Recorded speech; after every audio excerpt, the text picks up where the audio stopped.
আমি একটু পিছন থেকে পিছিয়ে আসবো। শ্রীকৃষ্ণ চৈতন্য মহাপ্রভু তিনি তার জীবনে দুবার বিয়ে করলেন। প্রথম স্ত্রী লক্ষ্মীপ্রিয়া, পরেরটা বিষ্ণুপ্রিয়া। কিন্তু আশ্চর্য কি, প্রথম বিয়েটা নিজের ইচ্ছায় করলেন, দ্বিতীয় বিয়েটা মায়ের ইচ্ছায় করলেন। ছেলে যখন বিয়ে করতে যায়, মায়ের পায়ে হাত দিয়ে প্রণাম করে মাকে বলে যায়, মা আশীর্বাদ করো, তোমার জন্য দাসী আনতে যাচ্ছি। নিমাই গিয়ে সচী মায়ের পায়ে হাত দিয়েছে, ও মা আশীর্বাদ করো, তোমার জন্য দাসী আনতে যাচ্ছি। সচী মা যেই মাথায় হাত দিল, এরপরে মহাপ্রভু বলে উঠছে, ও মা এতদিন পর্যন্ত কেঁদেছি নদিয়াবাসীর জন্য, আজকে বিয়ে করে তোমার দাসী তোমার চরণে দিয়ে আমি কাঁদবো জগৎবাসীর জন্য। বিষ্ণুপ্রিয়াকে বিয়ে করে সচী মায়ের হাতে হাতটা ধরিয়ে দিয়ে মহাপ্রভু সন্ন্যাস হয়েছে। নিতাই চাঁদের হাতটা জড়িয়ে ধরলো। নিতাই চাঁদের হাতটা জড়িয়ে ধরে মহাপ্রভু বলে উঠছে, দাদা আমার মনে একটা ইচ্ছা আছে। ইচ্ছাটা কি জানো? আমি একবার পুরী ধামে যেতে চাই, জগন্নাথ দেবকে দর্শন করবো, তুমি কি আমায় নিয়ে যাবে? বলে হ্যাঁ, তুই আমার একমাত্র ভাই, তোকে নিয়ে যাবো না? হাতটা ধরে নিয়েছে। কি বলে উঠছে, দাদা যাবো নীলা,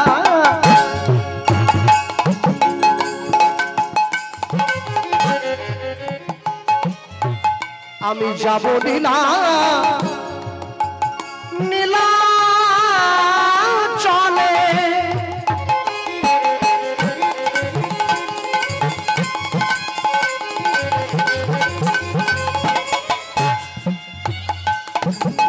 সেথায় জগন্নাথে, জগন্নাথে লীলা চলে। দাদা যাব নীলা, নীলা চলে। দাদা আমার, দাদা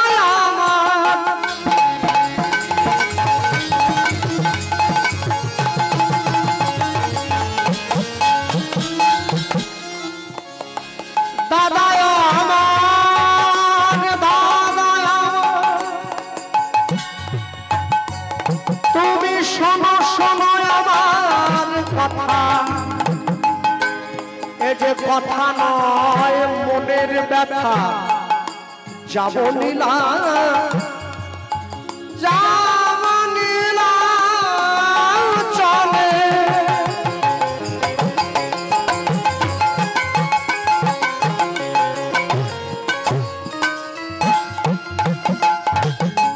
সেথায় জগন্নাথে, জগন্নাথে লীলা চলে। দাদা যাব নীলা, নীলা চলে।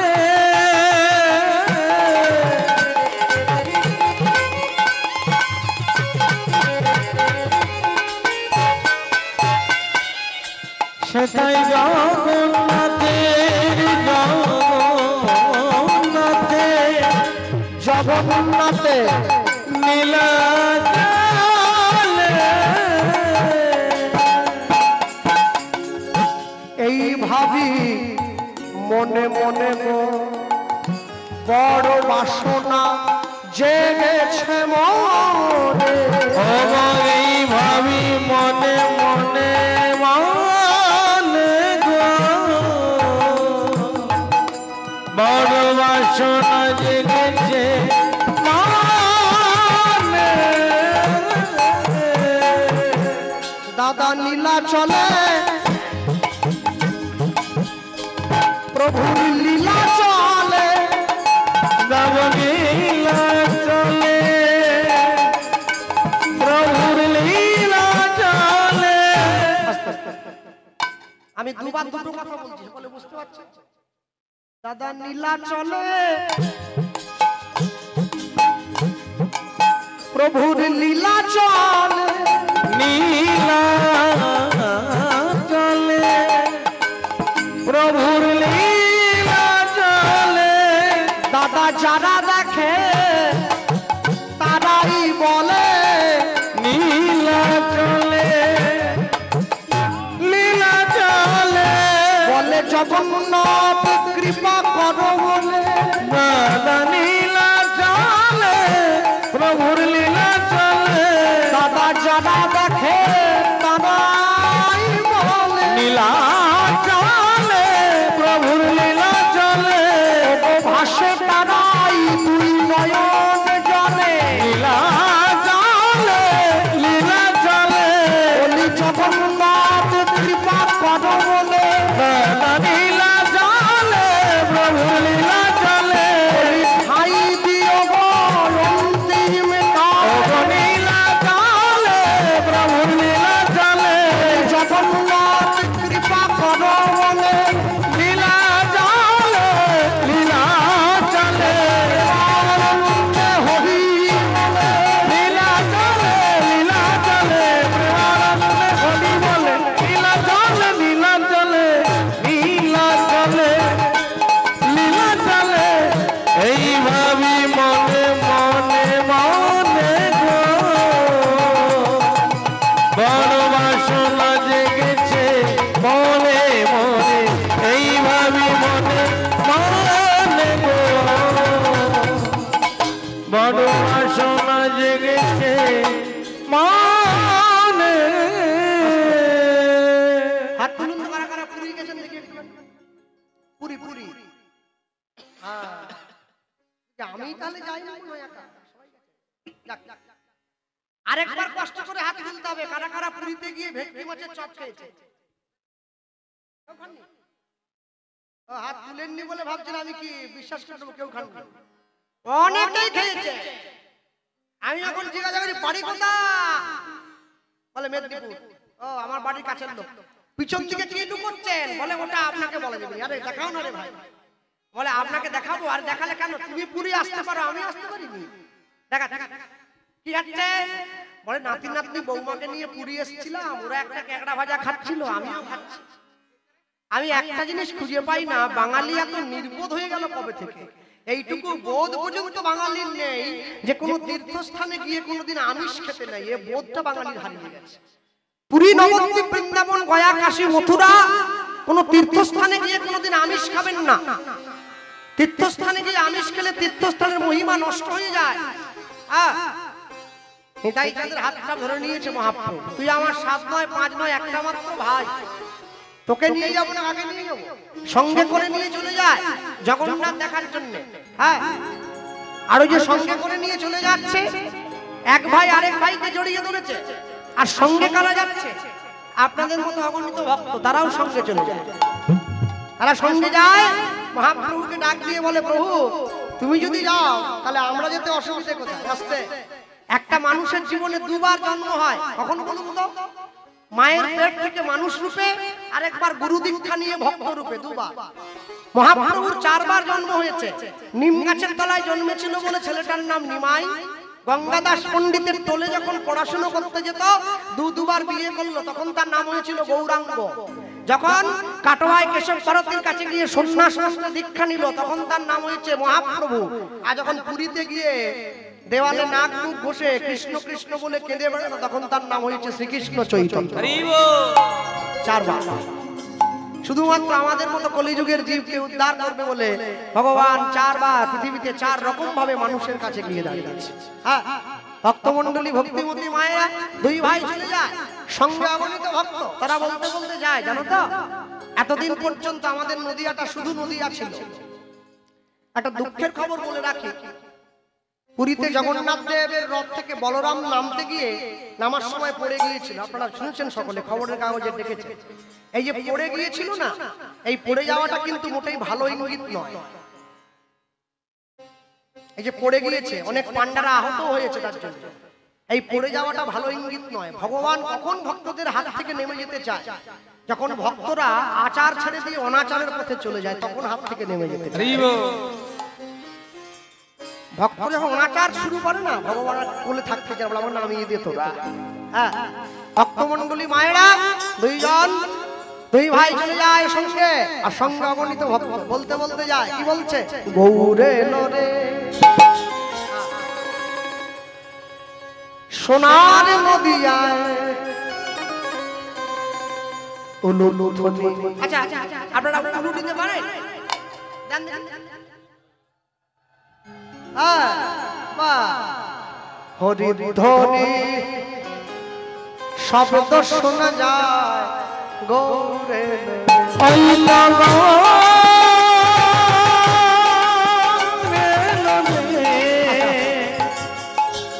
একটু হাত ধরা যাবে,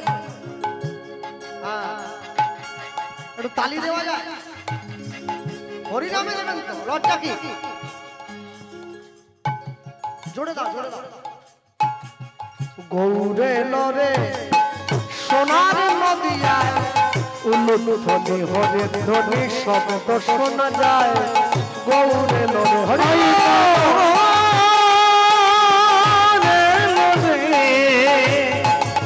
সোনার নদী গায় উলুল ধ্বনি হরির ধ্বনি শব্দ শোনা যায় মনের গৌরে লরে।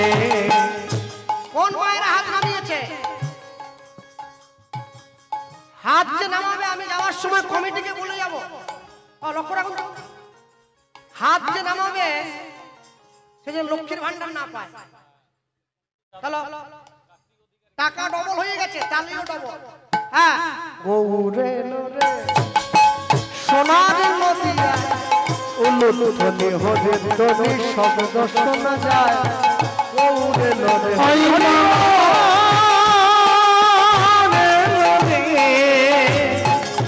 সোনার নদী গায় উলুল ধ্বনি হরির ধ্বনি শব্দ শোনা যায় মনের গৌরে লরে। গৌরে লরে সোনার নদিয়ায় উলুল ধ্বনি হরির ধ্বনি শব্দ শোনা যায় গৌরে লরে গৌরে লরে সোনার নদী গায় উলুল ধ্বনি হরির ধ্বনি শব্দ শোনা যায় মনের গৌরে লরে। গৌরে লরে সঙ্গে নিতাই এলো রে, ওই না গৌরে লরে সঙ্গে নিতাই এলো রে। গৌরে লরে সঙ্গে নিতাই এলো রে, গৌরে লরে সঙ্গে নিতাই এলো রে। গৌরে লরে সোনার নদিয়ায় উলুল ধ্বনি হরির ধ্বনি শব্দ শোনা যায় গৌরে লরে ওই লরে সোনার নদী গায় উলুল ধ্বনি হরির ধ্বনি শব্দ শোনা যায় মনের গৌরে লরে। ওই গৌরে লরে সোনার নদী গায় উলুল ধ্বনি হরির ধ্বনি শব্দ শোনা যায় মনের গৌরে লরে। ওই গৌরে লরে সোনার নদী গায় উলুল ধ্বনি হরির ধ্বনি শব্দ শোনা যায় গৌরে লরে। আরে বলো ভাই শ্রীকৃষ্ণ চৈতন্য মহাপ্রভু কি জয় পরম দয়াল নিতাই চাঁদ কি জয় নিতাই গৌর প্রেমানন্দ হরি নিতাই গৌর প্রেমানন্দে হরি হরি বল। দয়াল গৌরা দয়াল গৌর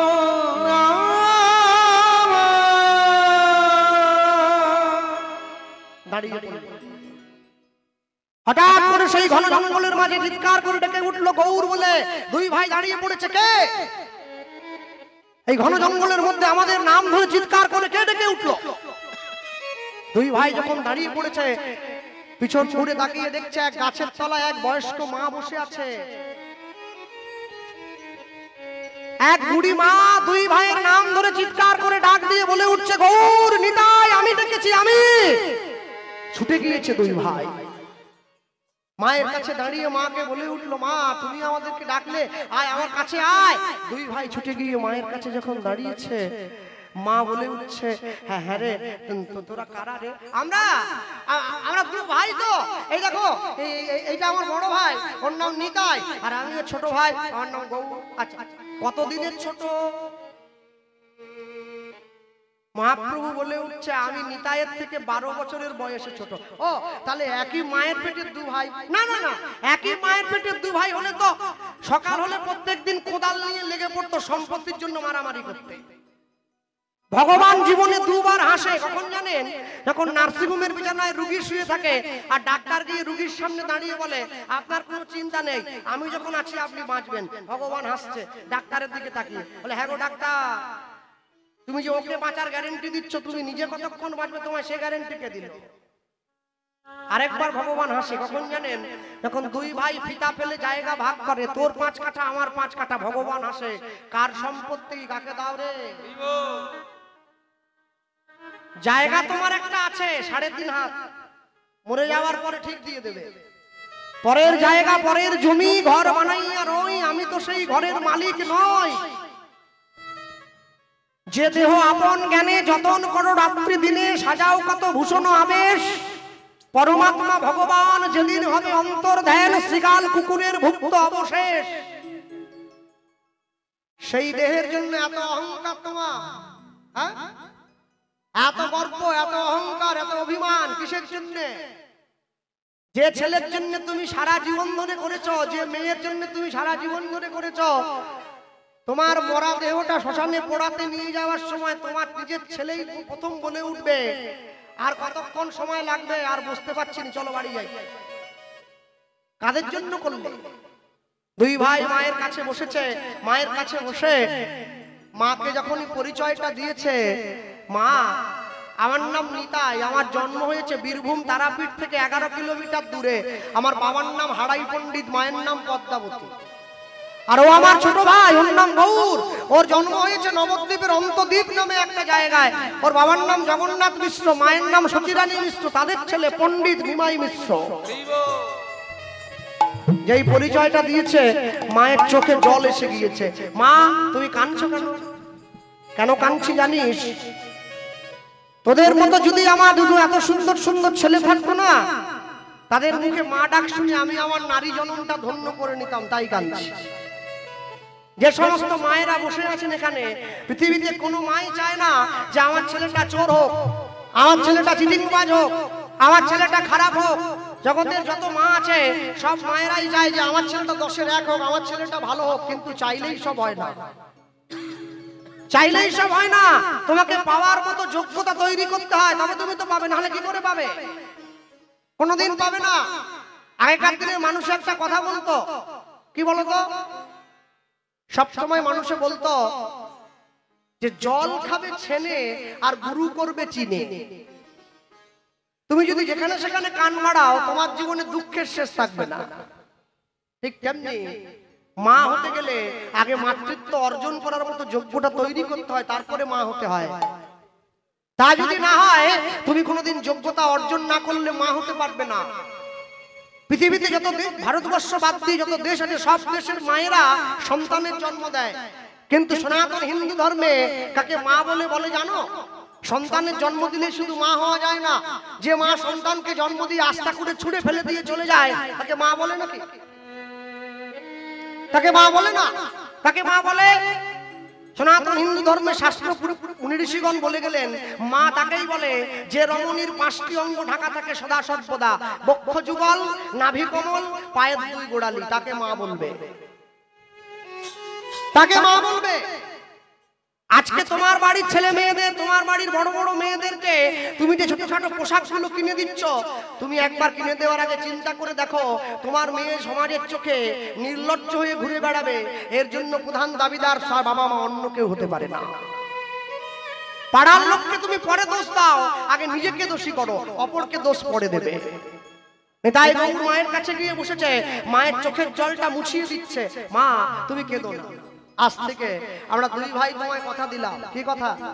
আজ থেকে আমরা 2 ভাই, তোমার 2 ছেলে হব, তোমায় মা বলে ডাকবো। আর কি চাই? মা বলে উঠছে, শুধু মুখে বললে হবে না তো। 2 ভাই আমরা দুদিকে বসবি, আমি এক থালায় অন্ন ব্যঞ্জন মেখে 2 ভাইয়ের মুখে দেবো, 2 জনের সেবা করবি, আমার মা বলে ডাকবি, তবে তো বুঝবো আমার ছেলে। মা বসে পড়েছে মাঝখানে, 2 ভাই দুদিকে, মা একমাত্র অন্ন ব্যঞ্জন মেখে 2 ভাইয়ের মুখে দিচ্ছে। মায়ের কোলে বসলো গিয়ে। হ্যাঁ, আপনাদের এই এলাকার সবাইকে তো আমি চিনি না, যারা গান বাজনার সঙ্গে যুক্ত আছে, অনেক মানুষজন আছে যারা গান বাজনার সঙ্গে যুক্ত। তা আমি একজনকে চিনি, আরেক 2জনকে চিনতাম, তো একজনের সঙ্গে বহুদিন দেখা হয়নি। তিনি হচ্ছেন শ্রদ্ধেয় মদন মুনাইন মহাশয়। তার সঙ্গে আমার বহুদিন দেখা হয় নাই, কিন্তু মারা গেছেন না? ও হো হো, খুব ভালো মানুষ ছিল, আমার সঙ্গে খুব ভালো সখ্যত্ব ছিল। সখ্যত্বই বলবো, হ্যাঁ। মানে একটা সময় ছিল যখন আমি শিখল বাজাতাম, তখন তিনি আমার খুব প্রাণের মানুষ ছিলেন। হ্যাঁ, আর আরেকজন মানুষ ছিলেন তারই ভাই, তার নাম হচ্ছে শ্রদ্ধেয় তপন মুনাইন মহাশয়। তিনি কীর্তন কীর্তন শেখান, গান বাজনা শেখান। তো তিনিও আমার খুব শ্রদ্ধা ভাজন। তো যাই হোক, যদিও আমি তার কাছে শিক্ষা গ্রহণের সুযোগ পাইনি, তবে তাকে আমি শ্রদ্ধা করি, তিনিও আমায় ভালোবাসেন। আপনাদের এই সামনে পিংলা কাটাপুকুর যে মঠ আছে, পবিত্র বাবাজির মঠ, তিনি আমার পরে একটা আসরে গাইতে উঠবেন। আমি কীর্তন দিয়ে নামলাম, তো তিনি আসরে ওঠার আগে তার গলার মালাটা খুলে আমায় পরিয়ে দিয়েছিলেন। বলছেন, আমি সবাইকে কীর্তন শিক্ষা দান করি, কিন্তু এই মালাটা আমার গলায় ছিল, খুব বোঝা মনে হচ্ছিল, এই মালাটা আমি তোমায় দিলাম।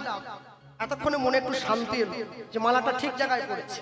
তো সেই থেকে তার সঙ্গে আমার ভালো পরিচয় আছে, এখনো ভালো পরিচয়, সুসম্পর্ক রয়েছে।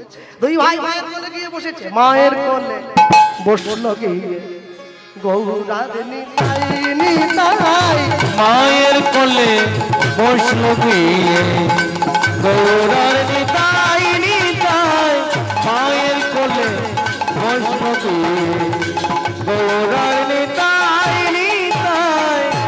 আর যে ছেলেটা খোল বাজাচ্ছে ওকে সবাই জেনে দিল, এই কালুয়ার বাড়ি মধু মধু মধুসূদন বাকিরা। হ্যাঁ, অনেক ক্যাসেটও বাজিয়েছে, 5 কোটা বাজাতো আগে, সন্ধ্যা দাসের সঙ্গে বাজাতো, এখন আমার সঙ্গে বাজায়, অনেক দিনই বাজাচ্ছে। মায়ের কোলে বসলো গিয়ে গৌরার নিতাই নিতাই, মায়ের কোলে বসলো গিয়ে গৌরার নিতাই নিতাই, মায়ের কোলে বসলো গিয়ে গৌরার নিতাই নিতাই। এবারে যত যত মায়েরা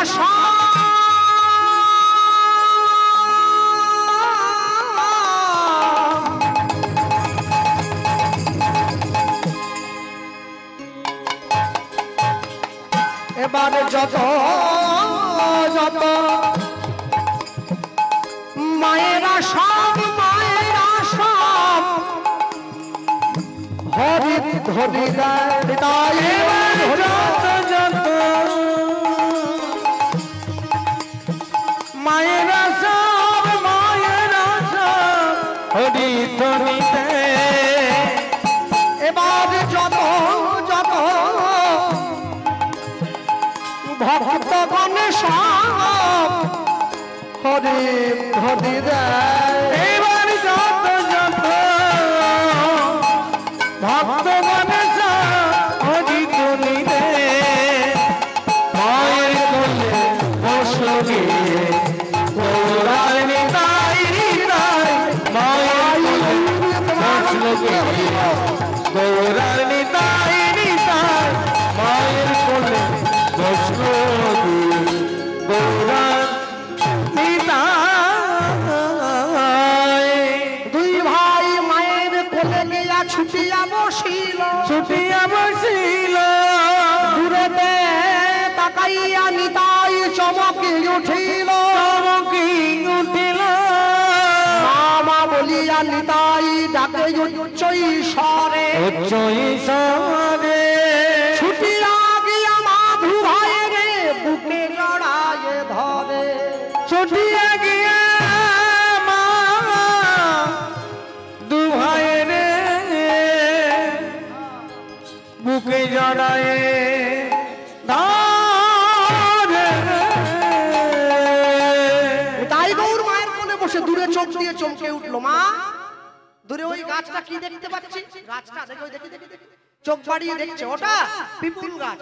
গাছটা চিনেছি, গাছের তলায় যে সমাধিটা আছে, সমাধিটা কার? মা দুই ভাইয়ের হাত ধরে নিয়ে গিয়েছে, সমাধির সম্মুখে দাঁড় করিয়ে বলছে, সমাধিটা কার জানো? জগন্নাথ দেবের অনেক বড় এক ভক্ত ছিল গো, যে ভক্তের নাম ছিল মাধব দাস গোস্বামী। ভক্তের দেহটা প্রাপ্তির পরে স্বয়ং জগন্নাথ নিজে হাতে সমাধি দিয়েছে এই স্থানে, নিজে হাতে মানুষের দরজায় ঘুরে ভিক্ষা করেছে, নৈমিষারণ্য করলো, পিণ্ডদান করলো। আস্তে যারা ইসলাম ধর্মের ভাই আছে, ইসলাম ধর্মের ভাইদের তো সমাধি হয় না, কবর হয়, আর হিন্দু ভাইদের সমাধি হয়। তফাৎ কি? কবর দেওয়া হয় শুইয়ে, সমাধি দেওয়া হয় বসে। হ্যাঁ, তবে সমাধি সবার হবে না, যার অধিকার আছে একমাত্র তারই হবে, যার যারটা হবে না। মা দুই ভাইকে কাছে বসিয়ে বলে উঠছে, জানিস আজ থেকে প্রায় 150 বছর পূর্বে এই নীলাচল গ্রামে একজন ক্ষত্রিয় বাড়ির ব্রাহ্মণ বাস করত, যে ব্রাহ্মণের নাম ছিল সুমতি ব্রাহ্মণ। ব্রাহ্মণ কি করত? পুজো করত? না না, পুজো নয়, ব্রাহ্মণ বাড়ি বাড়ি গিয়ে ভিক্ষা করত। ভিক্ষা করে যা পেত তাই দিয়ে জগন্নাথ দেবের সেবা